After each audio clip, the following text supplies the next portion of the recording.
எங்க போனாலும் என்னோட தாயை விட அம்மா வணங்குறதா ரொம்ப அதிகமா இருக்கு. நான் திருக்கணங்குடியில இருந்து வர்றேன். அம்மா இடத்துக்கு வந்து நான் நல்லதே பெற்றிருக்கேன் வந்து. ரொம்ப கஷ்டத்துல இருந்து வந்தேன்.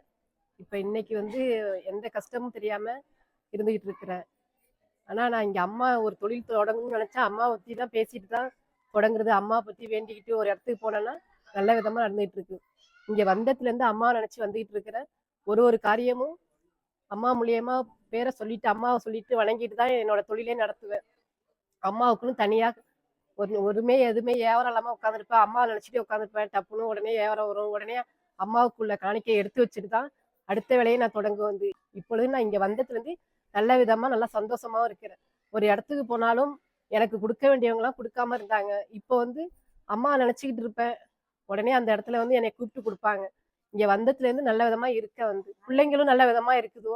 எங்க வீட்டுக்காருக்கும் ஒரு நல்ல விதமா எந்த தொழிலும் தொடங்கினாலும் அம்மாவை நினைச்சு பார்த்து தொடங்குவாங்க. உடனே கிடைக்கும். அதனால இங்க வர பக்தர்கள் அனைவரும் அம்மாவை நினைச்சு வாங்க. எதுவா இருந்தாலும் அம்மாவை பத்தி யோசிங்க ஒரு நிமிஷம். அதே நிமிஷம் உங்களுக்கு கிடைக்கும். நல்லதே நடக்கும். உங்க வீட்டுல என்ன பிரச்சனைகள் நடந்தாலும் அம்மாவை பத்தி வணங்குங்க. உடனே கிடக்கும். நல்லதே நடக்கும் வந்து.